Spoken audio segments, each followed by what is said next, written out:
Chosen one, pause right there. Don't scroll. Don't multitask. Freeze exactly where you are, because what you're about to hear is not hype, and it's not fantasy. It's a mirror, and if you listen closely enough, it will crack the smaller identity you've been surviving inside of. Something is already unfolding within you, quietly, steadily, beneath your routines, beneath your habits, beneath the version of you that keeps showing up even when you're tired, misunderstood, or unsure. You feel it most at night, when the noise finally fades and your inner world grows louder than your distractions. In those moments, your spirit speaks in sensations rather than sentences, a heaviness mixed with clarity, a calm mixed with pressure. You may not have the language for it yet, but you know it's real, a shift, a recalibration, a deep internal realignment, as if your soul is upgrading in a realm your physical eyes can't track, but your nervous system recognizes instantly. And here's the part that unsettles most people when they finally become aware of it. This isn't happening because you demanded it, chased it, or tried to prove anything. It's happening because of who you became when no one was watching. Your consistency accumulated weight. Your character gathered momentum. Your endurance spoke in frequencies your doubts could never cancel. When a person keeps choosing integrity without applause, keeps choosing restraint without validation, and keeps choosing growth while feeling unseen, something shifts in the spiritual architecture surrounding their life. Pressure rearranges itself. Resistance loosens its grip. What once delayed you begins to move out of your way without explanation. You may have noticed it already, old patterns no longer fitting, conversations losing relevance, environments feeling too small, and even relationships subtly falling away. This is not loss. This is alignment. The internal version of you is now heavier than the external structures that were built for an earlier self. That's why your patience feels different lately. That's why your reactions have slowed. That's why you're less interested in proving and more focused on becoming. I know this sounds bold, maybe even uncomfortable, but this is not motivation designed to lift you for a moment and drop you back into confusion. This is awareness. This is you realizing that while you were questioning your purpose, something far deeper was being established. While you were waiting for clarity, your capacity was expanding. While you were wondering if you were falling behind, time itself was recalibrating around you. The shift you feel isn't emotional, it's structural. It's the quiet construction phase before visibility, the strengthening before responsibility, and the narrowing before precision. You're not being rushed forward, you're being refined inward. And once this process completes, the old life cannot hold you anymore. Not because you outgrew it emotionally, but because you outgrew it energetically. If you're ready to understand what this transformation is producing, why you feel different lately without a clear reason, and where this path is actually leading you, stay with me. And if you can already sense that something inside you is evolving, something you didn't plan, didn't force, and can no longer reverse, write 777 in the comments. Point 1. The quiet evaluation. You never knew was happening. For most of your life, you believed that only visible actions mattered, that growth required witnesses, and that goodness needed recognition to be real. You were taught, directly or indirectly, that if no one clapped, it didn't count, that if nobody noticed, it must not have value. But the deepest transformations never begin on stages. They begin in isolation, in silence, in moments so ordinary they seem forgettable. Long before you felt different, long before you sensed that subtle internal shift you couldn't explain, A pattern was already forming in your behavior. Not dramatic turning points, not heroic gestures, repetition, consistency, choice after choice made when no one was watching and nothing was promised in return. You did the right thing when it cost you comfort, when it slowed you down and when it placed you at a disadvantage. You restrained yourself when retaliation would have been justified and even applauded by others. You stayed honest when dishonesty would have benefited you, protected you, or elevated you faster. And because there was no applause, no reward, and no immediate payoff, you assumed it meant nothing. You told yourself it was just how things were, just the burden of being conscientious in a careless world. But the universe does not track moments. It tracks patterns. It does not weigh single acts. It observes sustained alignment over time. Character is not measured by what you do once under pressure. It is measured by what you do repeatedly when there is no pressure at all, when no one is watching, and when taking shortcuts would be easier. This is where most people fail without ever realizing they failed. They perform morality when observed and abandon it in private. They behave well when consequences are visible and compromise quietly when they believe nothing is at stake. You did the opposite. Your integrity did not depend on surveillance, validation, or reward. It was internal, self-regulated, and stable. And because of that, something rare occurred without your awareness. Your life began generating evidence. Evidence that you could be trusted with expansion. Evidence that power would not intoxicate you. Evidence that influence would not erode your values. Evidence that when pressure increased, you would not collapse inward or turn outward in destruction. This is why pressure intensified before clarity arrived. You were not being punished, you were being tested quietly. The evaluation did not happen in a single season or moment of crisis. It unfolded over years. Every time you chose restraint over reaction. Every time you chose patience over impulse. Every time you stayed aligned instead of becoming bitter, defensive, or reckless. You were unknowingly demonstrating maturity beyond your stage, capacity beyond your current role, and discipline beyond what your environment required. That is why your life felt heavier than others. That is why it seemed like you were held to a higher standard without being told. You were carrying weight meant for a future version of you before the rewards arrived, developing strength without the reassurance of progress, and refining judgment without the comfort of validation. And while others were rewarded quickly for visible effort, you were being prepared slowly for something that could not be rushed. What felt like delay was calibration. What felt like isolation was insulation. What felt like unrecognized effort was actually accumulation. Nothing was wasted.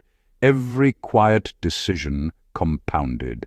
Every unseen act reinforced a structure within you that cannot be shaken by attention, authority, or opportunity. You were being shaped to remain stable when things finally move, grounded when others lose themselves, and clear when noise increases. And when clarity does arrive, it will not feel sudden to the universe. It will feel overdue. Point 2. Why you felt out of place, long before you understood why. There is a specific discomfort that only appears in people who are outgrowing environments that once sustained them, and it is subtle enough that most people misinterpret it. It feels like restlessness without direction, like dissatisfaction without a clear cause, like standing in a familiar room that suddenly feels too small even though nothing has physically changed.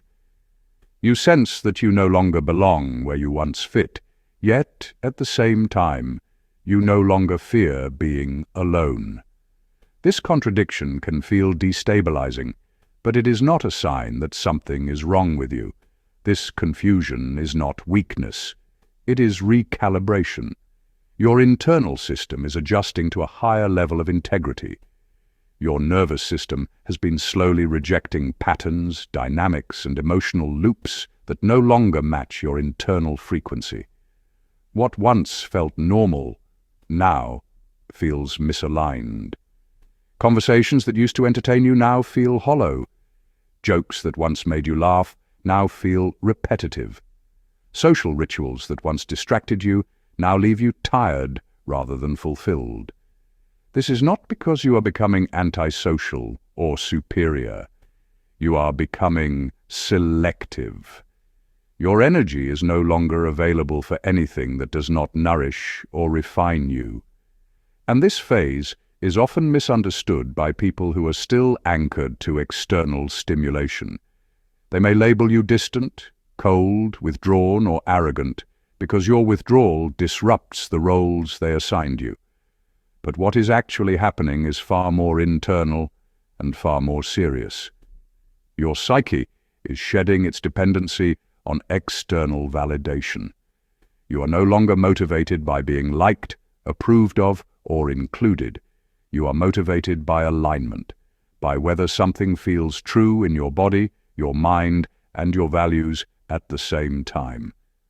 This is dangerous territory for the old version of you because it removes the familiar rewards that once kept you compliant. Praise, attention, belonging, and reassurance no longer work the way they used to.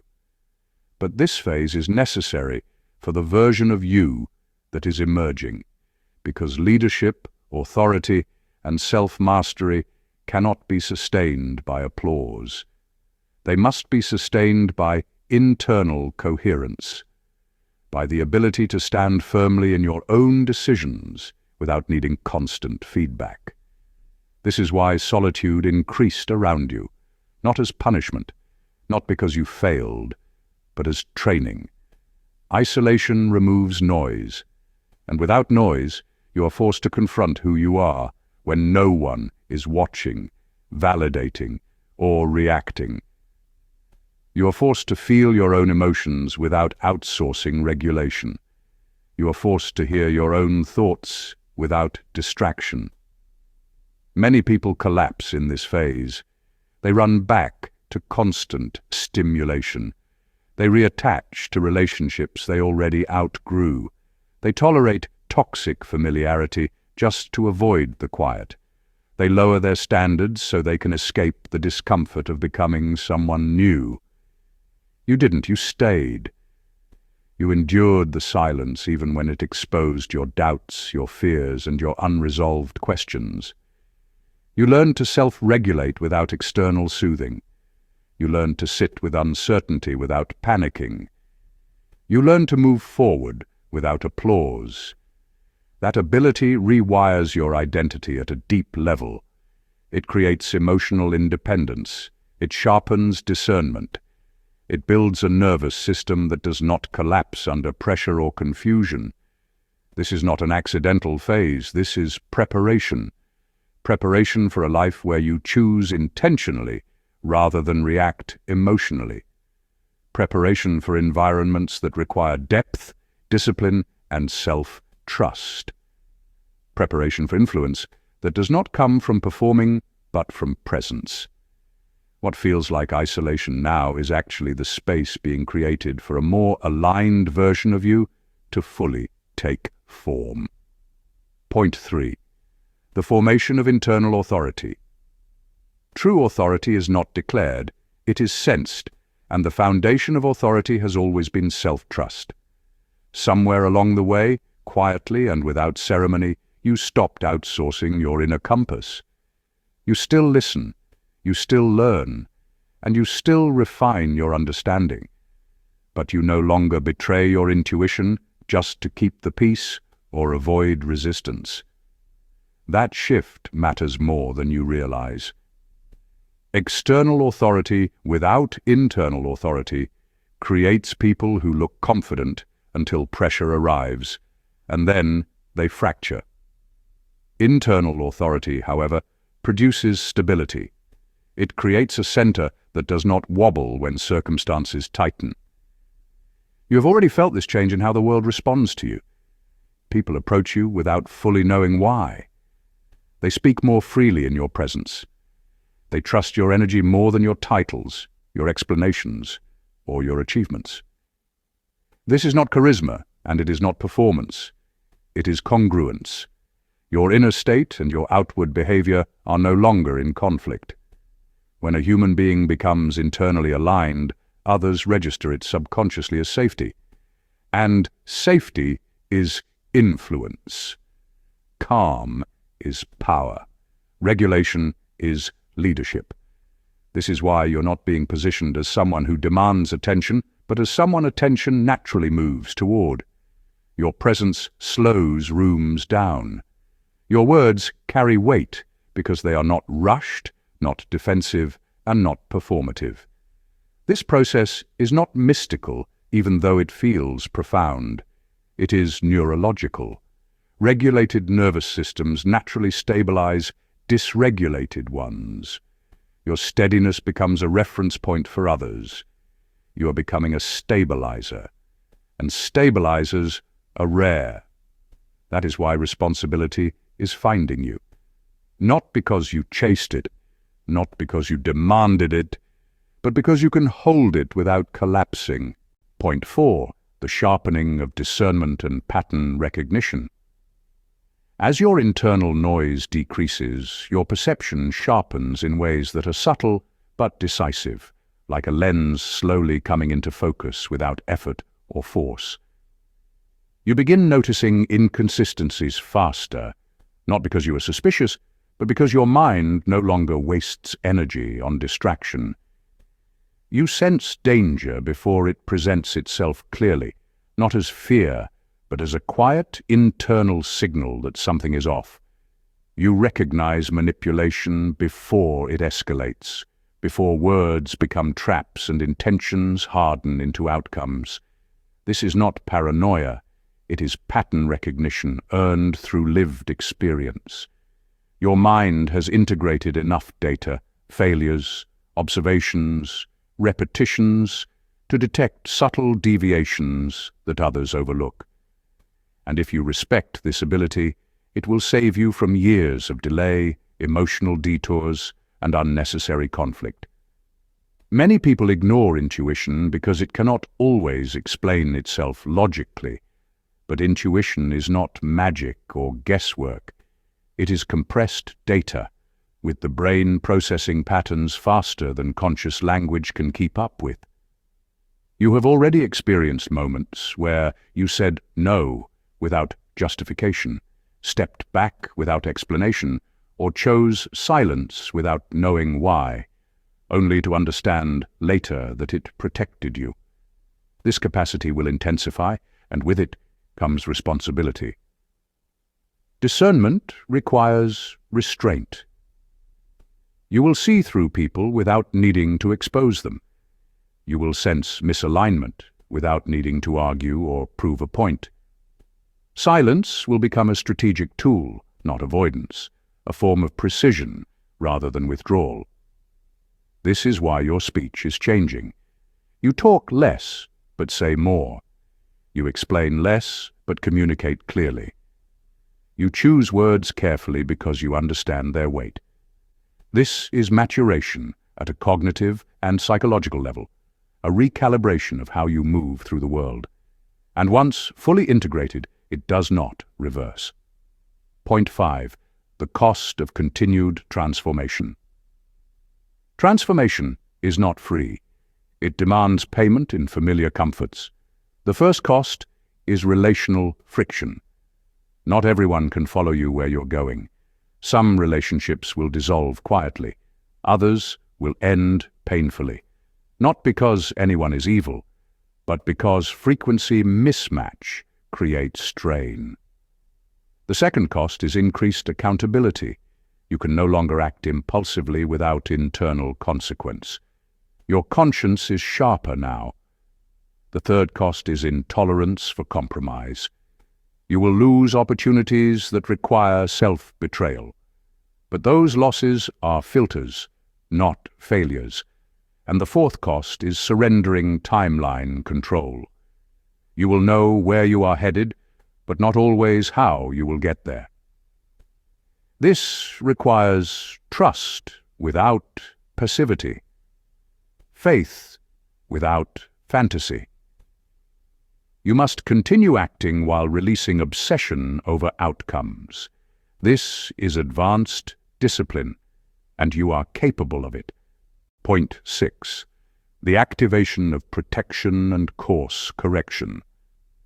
As alignment increases, resistance decreases, but opposition does not disappear entirely. What changes is its effectiveness. You may have noticed that certain attacks no longer land, that people who tried to destabilize you end up exposing themselves, that opportunities that look perfect suddenly collapse before you commit. This is not luck. This is a correction. When your trajectory becomes significant, deviation becomes costly.